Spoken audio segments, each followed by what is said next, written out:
Hello, I'm S.P.Dorning, creator of Dream Tank Productions.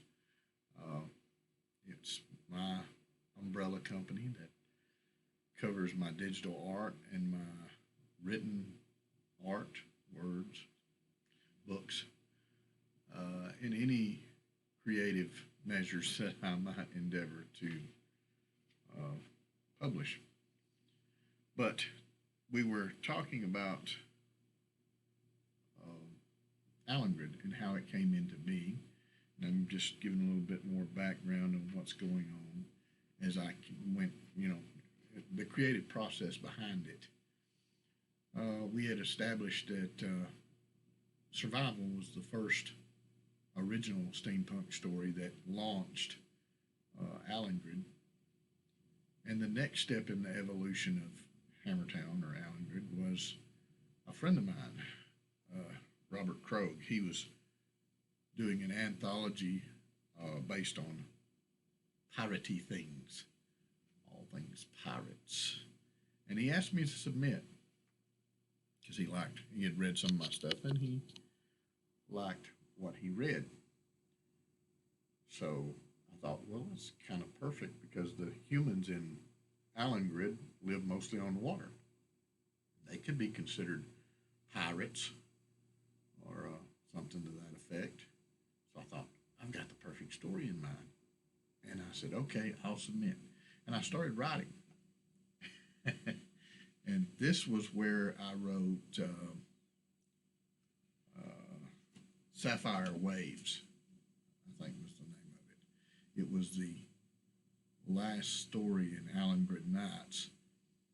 But I started writing it and an attempt to write something to submit to Robert's anthology, and it just kept going.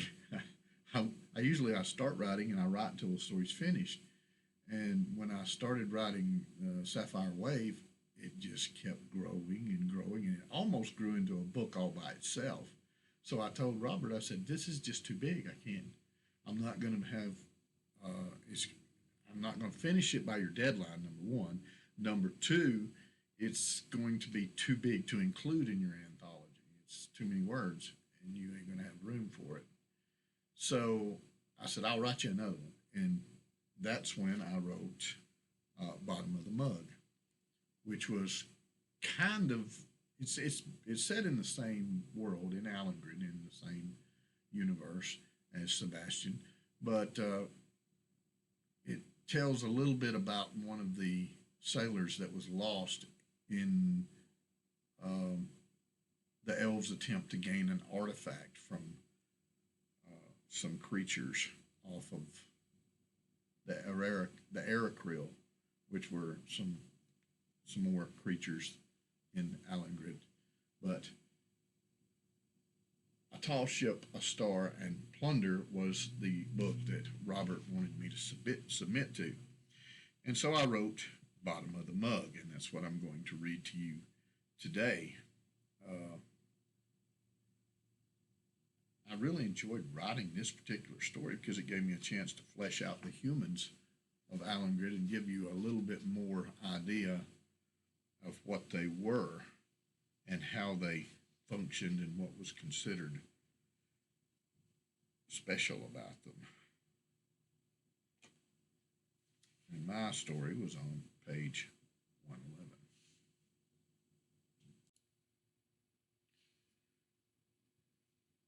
I'm going to take my glasses off because I can see better close up.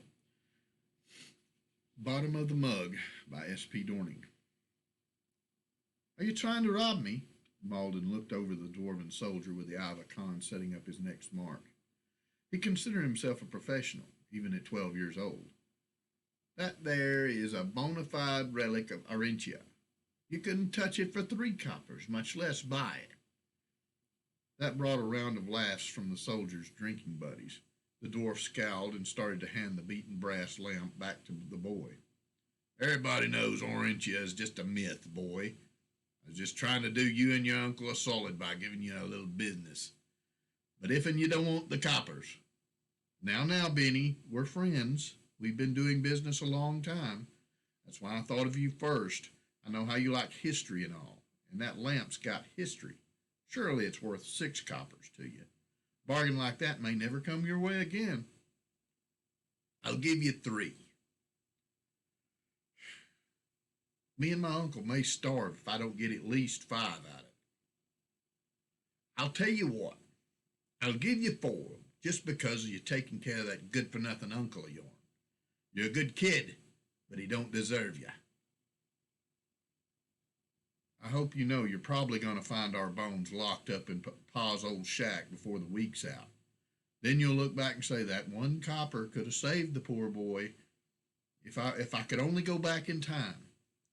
The soldiers laughed again, and Benny grinned at him. All right, boy, it was worth a copper just to see that act. Benny handed him 5 coppers. And don't be spending it on booze for that old sot you call an uncle, either. I'll keep my eyes peeled for any more historical artifacts that you might be wanting. Malden called over his shoulder as he ran back toward Valinor. You do that, boy, Benny called after him. You know that lamp is garbage, don't you, Ben?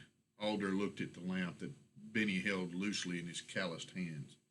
He probably picked it up off the garbage heap outside of town. As a matter of fact, I know he did, seeing as to how I throwed it out last week, Benny chuckled. And you just let him rip you off for 5 coppers? Alder was new to the group of grizzled soldiers that sat around on the front porch of the outpost office building. How you know it's the same lamp? Well, for one, I throwed it out because it's got a cracked oil tank. And for another, it's got my initials carved into the bottom. You're new, Alder, aren't you? You just don't understand about them humans. What's to know? Sounds like even the kids are crooks and thieves. That boy's had a rough life. His uncle was a Seekin pirate named Onagar. Onagar talked the boy's father into joining the crew. The ship was lost and the boy's father with it. Onagar was the only one of the few folks to come back. They still don't know what happened to Onagar's sister. The boy's mother took sick last year. She died too. Now the boy supports the both of them, while Onagar drowns his sorrows in the bottom of a mug. I buy the garbage he brings me because it helps keep them fed, and it keeps them from doing something stupid like joining up with them dockside gangs. Yeah, you've got a bit of a soft side, eh, Ben? Alder grinned. I'll tell you what, Alder. You just show up late for your shift tomorrow, and we'll see how much of a soft side I've got. Malden knew his uncle was going to be angry when he got back home. It wasn't his fault. He had tried to sell the lamp to 2 other people before offering it to the dwarven soldiers up the road. It was a good walk to the outpost, and whenever he made the trip out there, he always ended up coming home late. He knew his uncle was only angry because he was worried about Malden. But today was special. Today he was considered a man by all the laws and customs of the Seekin. He dropped by the Water Baby Inn and dickered with old Miss Henley over a bottle of cooking sherry, finally agreeing on 2 coppers. It wasn't the good stuff, but his uncle had gotten used to it since they couldn't afford rum. It was probably just as well that they couldn't. His uncle couldn't handle rum well. It tended to turn him sullen and irritable. Leaving the inn, he turned into a back alley he used as a shortcut back to the Fens. The Fens was what the locals called the cheap side of the little town of Valinor.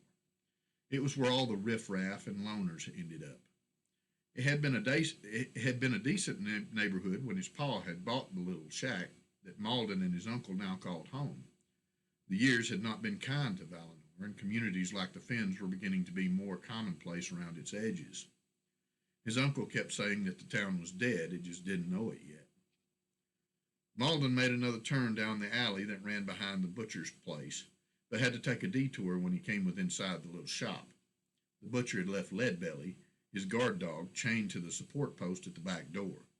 Nobody messed with Leadbelly. Malden had seen the big dog eat a tin can one day. He had no desire to test his hide against the dog's sharp teeth. As a result, Malden reached their humble little shack just as the last rays of the sun were sinking over the horizon. Where in blazes you been, boy?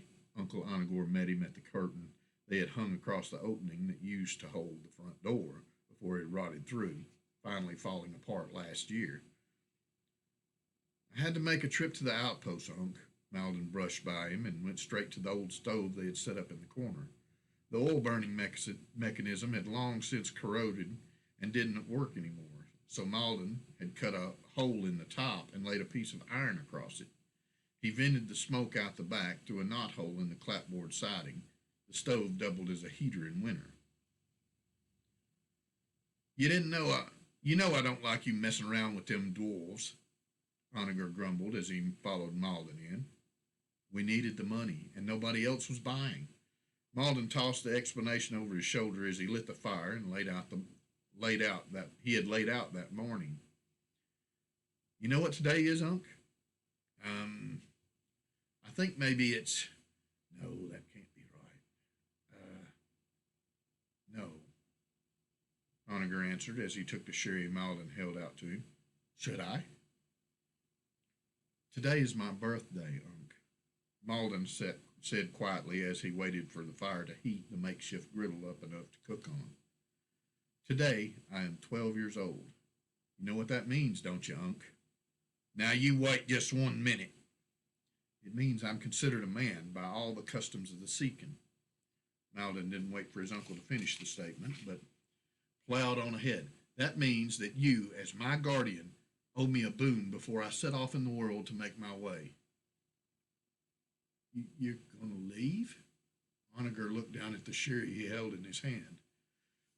A strange sound had colored those 3 words as they came out of his uncle's mouth, almost as if his uncle was scared.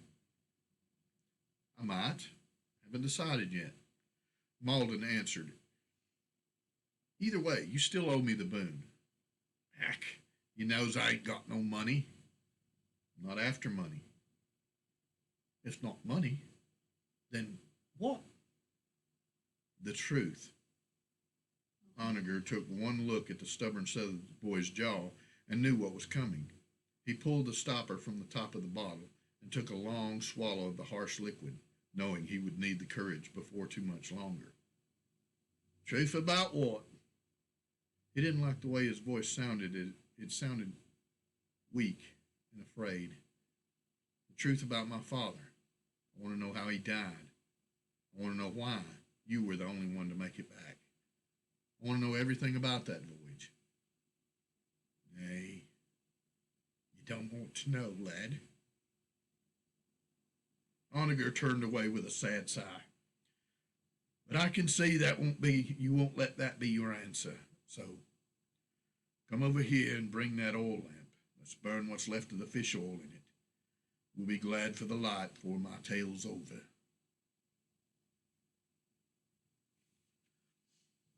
Your father wasn't the pirate type, boy. The only reason he took the job was y'all needed the coin. And I swear to you, boy, if I'd have known how it was going to keel over, I never would have talked Captain Gingish into hiring him. As a matter of record, that was one of the first talks I remember having with him on deck. Jim Brant sighed as he coiled the rigging line up and stowed it away. He hadn't wanted to sign on with the crew of the Wayward Lass. Everyone knew they were pirates. Most of the other races thought all humans were pirates, but that was like saying all gnomes were con artists. Just wasn't true. He had let Onager, his brother-in-law, talk him into it for 2 reasons. They were willing to loan him enough money against his wages to take care of his wife and little boy while he was gone, and they were the only ship hiring. It was only going to be a 6-month job, 8 at the most. Why so low, Jimmy boy? Onager clapped him on the back and offered him the wineskin he held in his other hand. I don't know if I can do this, Onager. Do what? Coal rigging? No, be a pirate. Shh, Onager hissed, pulling him over the rail away from any who might overhear. There's probably won't be nothing happening on this voyage, Jim. You just gotta keep that kind of talk to yourself. You know how hard it was for me to talk Captain Ginjash into hiring you on in the first place? I know, and And I really appreciate it. I just keep thinking about all the things I might be expected to do. You just stop that kind of thinking right now. More than likely is you won't be asked to do anything more than you already are. And if there is any action, it ain't likely to include the whole ship, which is where you're going to be. You're probably right. I know I'll be right. You just be taking care of the sailing part, and we'll worry about the piratey things if they happen. And it seemed like that was the way the whole voyage was going to go. Alas, fate had another plan. You see, there was something that us regular salt dogs didn't know. We probably would not even known it if not for your paw. Your paw drew the late watch one night, close to the end of the outbound leg of the trip. Jim knew there had been a noise. It sounded like people talking. He eased his way around the edge of the ship, pausing every once in a while to listen. It was just pure chance that he had heard it. The wind had died down suddenly, and the speaker had continued to talk loudly for a few seconds. Once he heard it, though, he didn't have any problem hearing it again. He knew what to listen for. He found himself standing at the skylight over the captain's cabin. A soft glow could be seen just through the grime-covered glass. The light itself seemed odd. It was green and flickering. He had never seen lamplight glimmer like that. More than the voices was what drew him closer to investigate. The wind had been howling before, but it died down to a breeze as he looked down through the skylight, as if it too wanted to hear what was being said. In the cabin below, Jim could see only one person. The captain sat at the chart table at the blaze that was staring at the blaze that was burning the wood. Jim caught himself before he sounded the alarm. The desk wasn't on fire. The fire was coming from a green jewel that lay there on it. He had never seen a jewel like that before, so he eased around to view it from a different angle. That was when he saw it. There was movement within the fire. The captain was talking to someone within the flame. So when I see them monsters getting ready to blow the horn, I'm supposed to activate the black box you gave me. Captain Gingish rubbed the considerable stubble on his chin and eyed the being in the flame. Why would they? They don't usually go around attacking ships for no reason. We have sent words through some of our agents that your slavers come to raid them. If you present yourself as such, they will attack. The voice was muffled by the glass, and the words were cut with a familiar-sounding accent. How you know they'll be using that horn artifacty thingy? What if they just fighting us tooth and claw? Our agents accidentally leaked that you would be using magical means that they would be unable to counter with mundane defenses. You mean naturally? Yes, naturally. The voice oozed with disdain. That accent was like a thorn in Jim's side. It sounded so familiar, he just couldn't quite place it. He shifted around so he was directly over the captain, but was still hidden in the darkness. And then what happens? The box that we gave you will absorb the horn's energies. Once the gem on the side glows blue, the process is complete. You close the lid and bring the box back to us. The voice was louder from this side. The captain was paying close attention to the flame, so Jim took the chance. Reaching out with his sleeve, he wiped some of the grime from the glass. Holding his breath, he looked back down into the room, expecting the captain to be standing alert, but all was as it had been. And then I get me money, after I give you the box. That's correct. Jim's breath hissed as he drew it into his lungs in a quick gasp. He had known the accent. The speaker was an elf.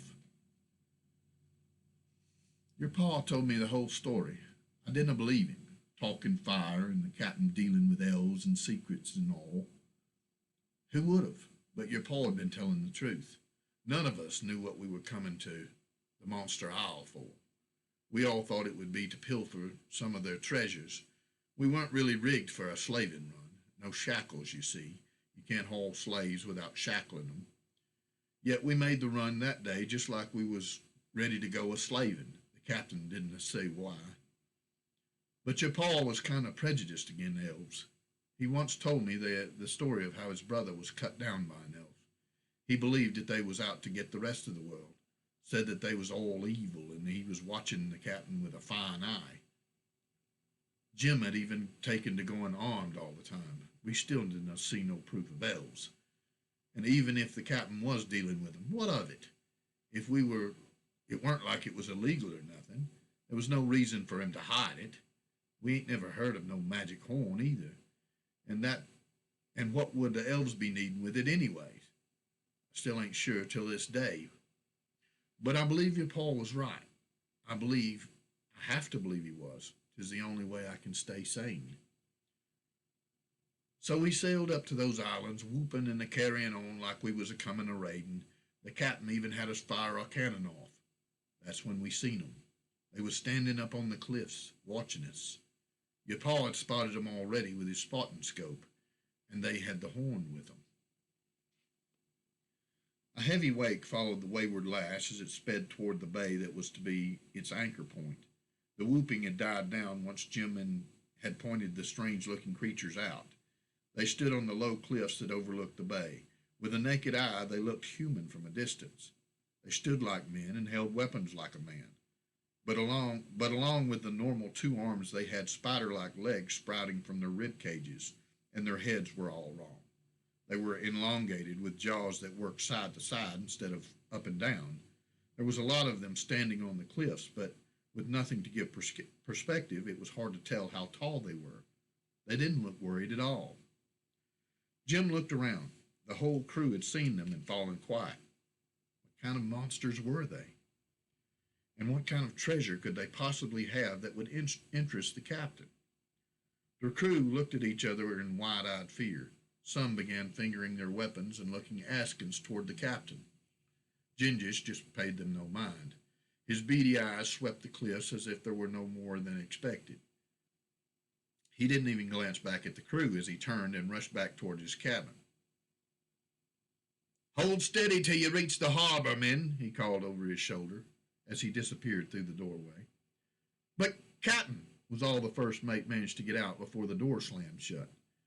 He looked a little confused and more than a little distressed. "I told you, boys, but you wouldn't have none of it. This is exactly what the captain was planning when we set out on this trip." Murmurs passed among the crew as Jim spoke. "Now, I tell you, you can't trust an elf. They're all evil.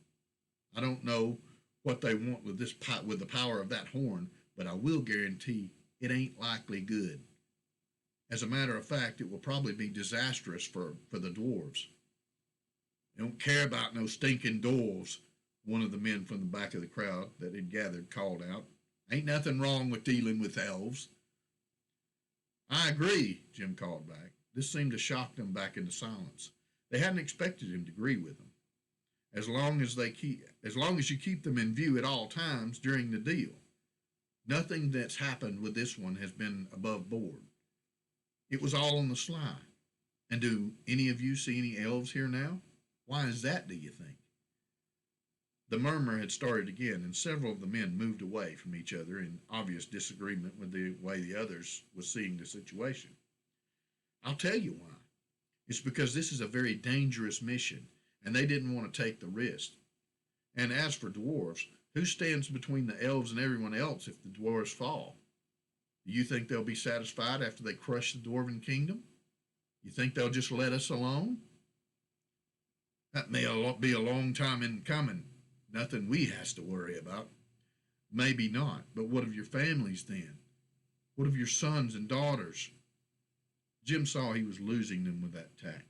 A lot of them were only here for themselves and didn't care one whit about the spawn they had left behind in many ports in which they had taken shore leave.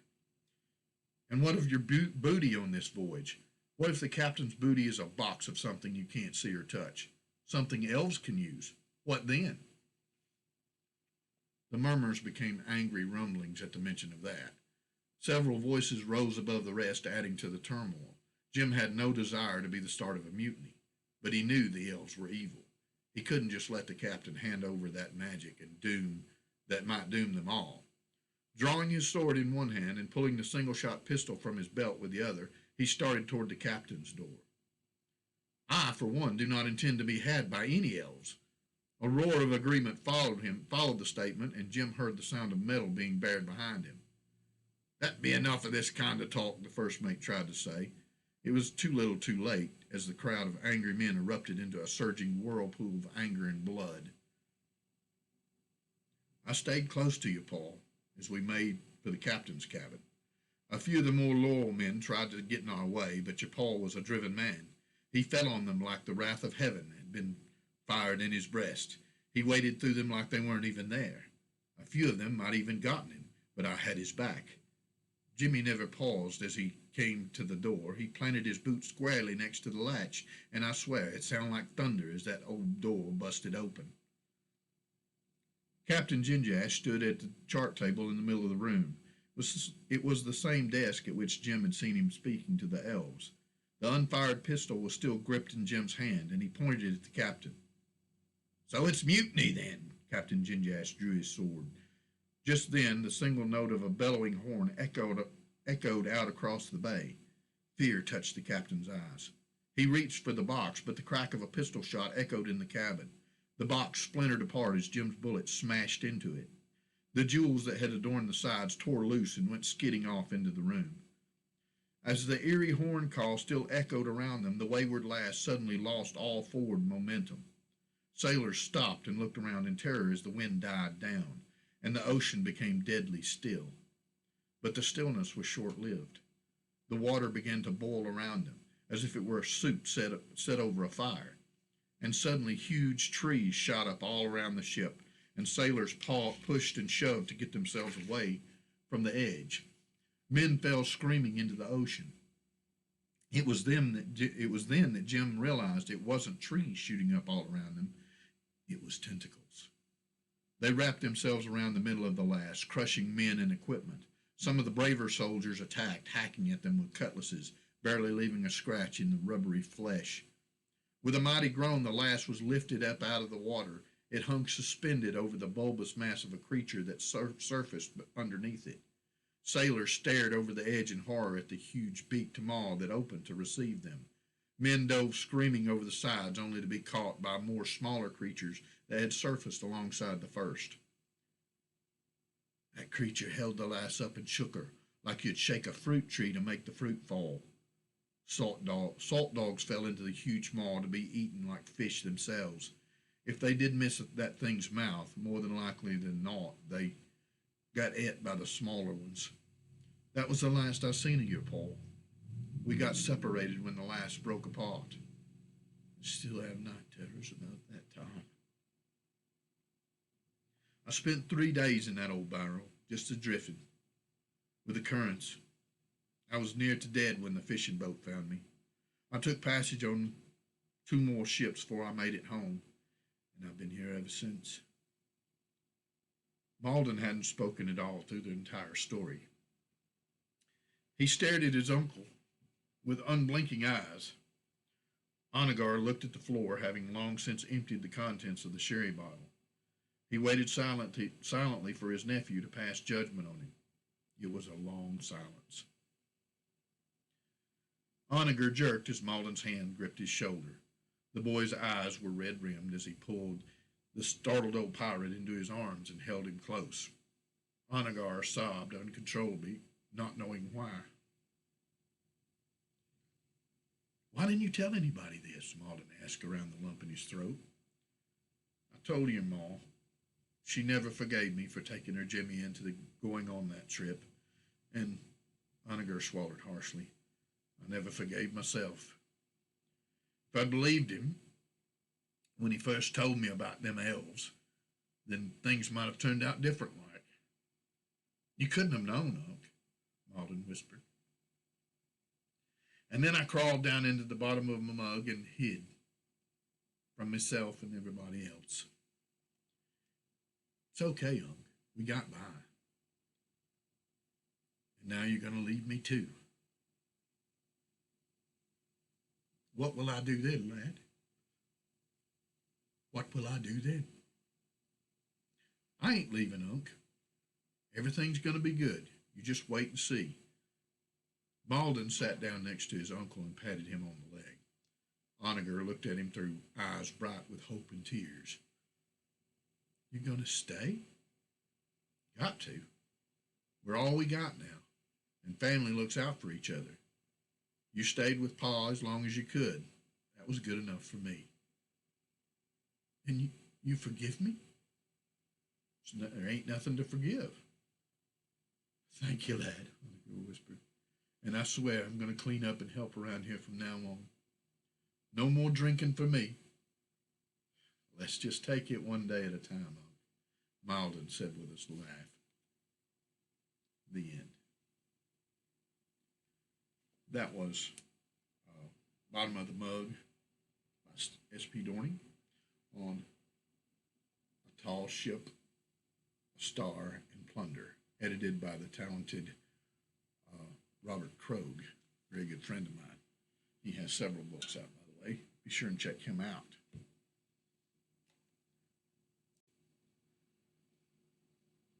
But after writing that story, it gave a little bit more perspective on the humans of Alengrid, and it also helped me to flesh out the Sapphire Wave story that I was working. And it was really, really fun to write that story. I mean, it was dark in some places, very dark, and it opened the way for a new character to come to light, and it also explained a little bit more about the Arakril, which was the creatures that Malden's father run up against when he went to Monster Isle. But yeah, I really enjoyed reading it, writing it, and I hope you enjoy reading it as well. I eventually plan to make an audio version of it as well, but I'm not sure when I'll get to it. And that's the episode for the day. If you enjoy listening to my stories and seeing my content, consider sponsoring me on my Patreon page, or at the very least, subscribe to my YouTube channel so that you can get more of the free content that's coming in the near future. Thank you.